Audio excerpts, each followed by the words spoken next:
Thank you for staying with us. We are with Arief Budiman, President Director of McKinsey and Company Indonesia. We are talking today about long-term economic growth and how consumption has become a key driver of this growth.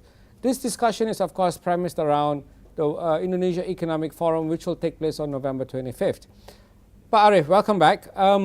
Let's talk a little bit, let's take a longer-term view, maybe 10, 20 years down the road. Indonesia, I think, in terms of trajectory growth, is on the right path. In terms of macroeconomic stability, we are doing all right. In terms of raising productivity and income levels, we haven't done too badly. But looking further down the road, say in 10 to 20 years' time, in your view, what would be the key trends that consumers and businesses should be looking at? I think the first one is obviously we still, over the long term, we still see the growing consuming class.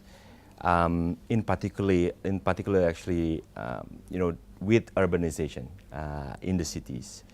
So we expect the numbers earlier, 90 million people. That's roughly, in the urban areas, roughly 5 million people, which is basically the size of Singapore and any given year. Yeah. And they will have different behavior.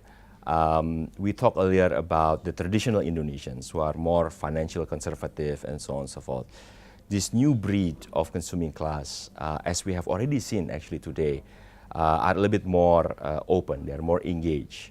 They are open for trying new things. So expect the evolution of the Indonesian consumer in terms of behavior. That is actually number one. Number two, related to consumer, is something related to channel or how to reach them. Indonesia, given its unique geographic infrastructure, obviously have a mix between a modern channel, this is the supermarket, convenience store, and so on and so forth, with the traditional channel. Right. And what we have seen today is a fast growth in the modern channel. Right? You've seen growth of convenience store, massive, 30% per annum. Now, we are not saying that the traditional channel will go away, because when we did our survey, actually most people still shop both in traditional and modern channel. But what is interesting is that in some categories, take consumer electronics, the importance of modern channel becoming more and more important. Most Indonesians, for example, influenced by word of mouth and TV advertisements. Right. But in consumer electronics, actually the influence of the channel of the salespeople is actually growing. So what we expect is there is a growing both sophistication and proliferation of the types of modern channel. We see already today, other than convenience store, some category killers or specialists for building materials, for health, what have you. Again, coexistence of modern and traditional will remain, but there will be increasing proliferation on the channel. And lastly, digital.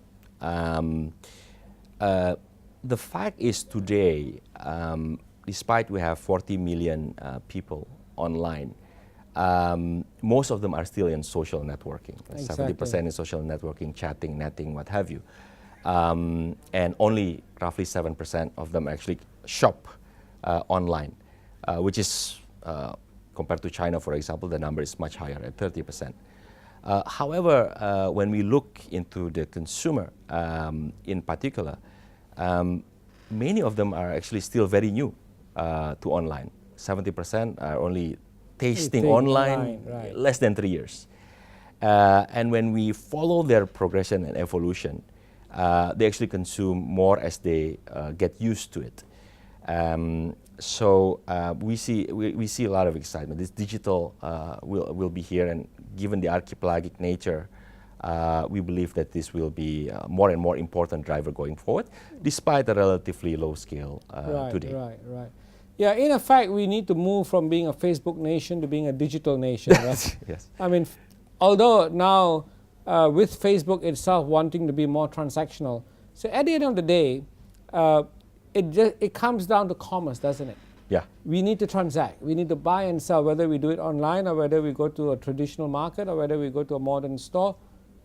At the end of the day, the consumer will need to buy things at most cost efficiently. Now, having said that, how would that impact the logistics sector? Because you would need to move these goods in a much more cost efficient way. So that again, I think is a major sector that will see growth. Do you think? Yes, absolutely, absolutely. In terms of logistic costs, this is actually one of the areas when I refer to as infrastructure earlier, obviously how to allow and to debottleneck the logistics. So the cost of goods, for example, for apparel in Java, if you compare it to Sumatra, the difference can be 4 times, right? Exactly. And then compared to the Eastern Indonesia, obviously it's even more challenging. So these are the areas that we need to invest. But then again, if you look into some of the players today, when there is value, there is way. Exactly. So even with take one, the startups in the web commerce, I think what they do is really just build their own logistics company. It is not perfect today. They use motorcycles, what have you. Yeah. But so long as it meets the consumer demand, it works. But you're absolutely right. I think investment in logistics, we need more players in logistics. We need more technology adoption in logistics so that all of this can be managed much more cost efficiently, so that it is affordable to the consumer. Thank you very much, Pak Arief, for your wonderful insights. We have been talking about the rise of the consumer class with Pak Arief Budiman, President Director of McKinsey and Company Indonesia. Of course, this series is a lead up to the Indonesia Economic Forum, which will be held on November 25th. Where we will again raise many of these issues and in fact dive deeper into the factors that is going to generate growth and propel growth for Indonesia in the coming years. This has been Shoeb Kagda with Berita Sacho English. Thank you for staying with us.